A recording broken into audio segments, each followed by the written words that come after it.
Assisted suicide is helping someone to their imminent death. For instance, euthanasia, which is deliberately ending a person's life to relieve suffering by use of medication. Assisted suicide is illegal in every state besides only 9. The punishment for assisted suicide in the states that it is illegal is manslaughter or murder, and the maximum penalty for both of those is life in imprisonment. You have 2 types of assisted suicides. Voluntary, which is when a person gives you their own consent.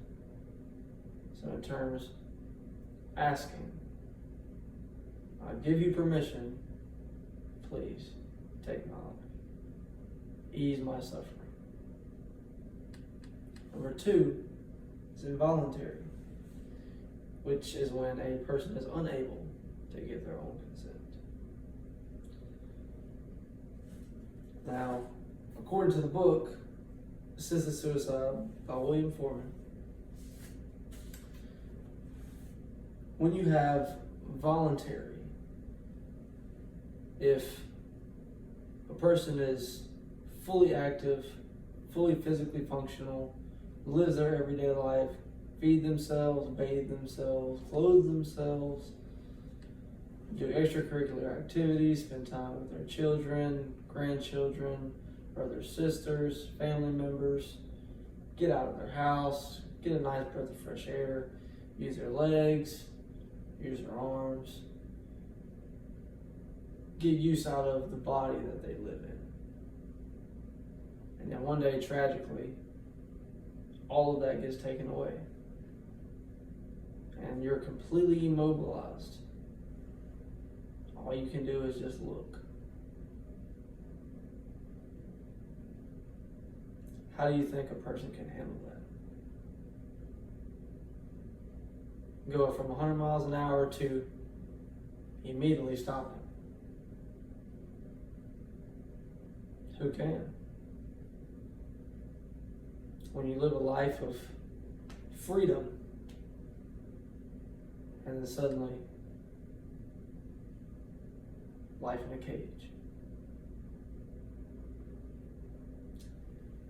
And then when you talk about involuntary, which is when a person is unable to give their own consent.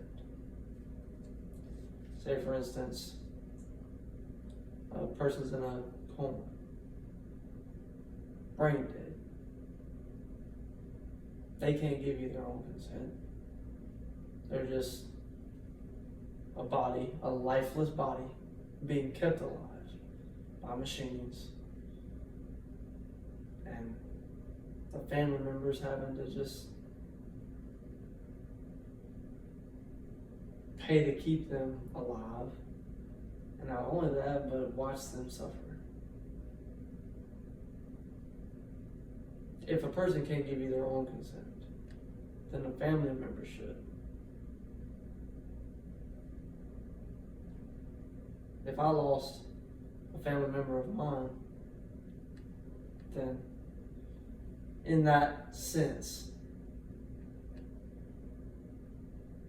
I know what I would choose. According to the book, The Final Exit by Darrell Humphrey,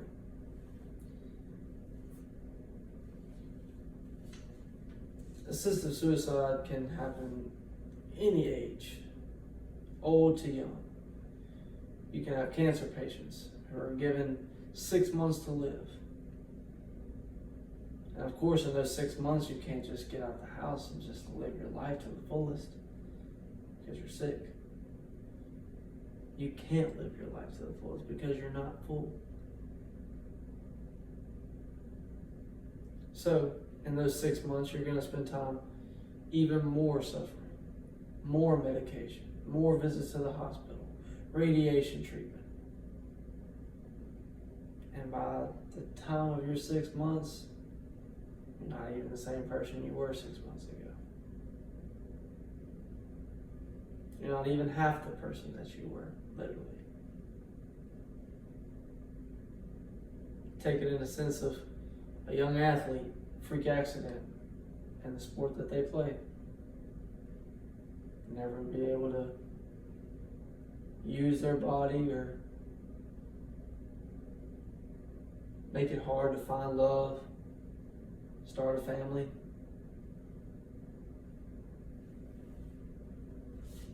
According to the book, Euthanasia and Physician, Assisted Suicide, by Gerald Dworkin. In a physician standpoint,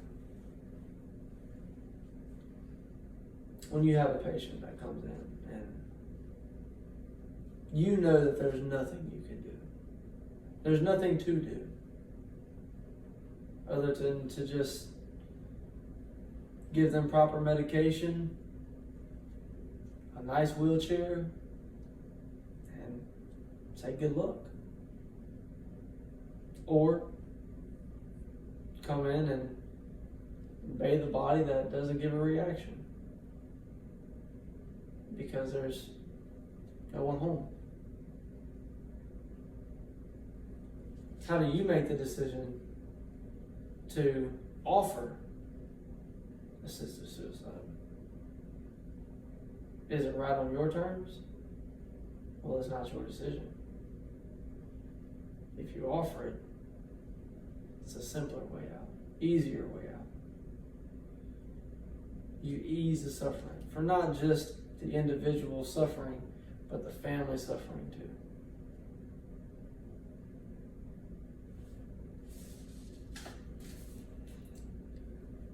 According to apcjournals.org, assisted suicide should be legal in all 50 states. Let's take, for instance, it's not legal in the state that you live in. So you have to somehow travel to somewhere that it is legal to get it done. Now, what if travel is not an option? That's just more suffering. A lifetime of suffering for not just the individual, but friends, loved ones, and family as well.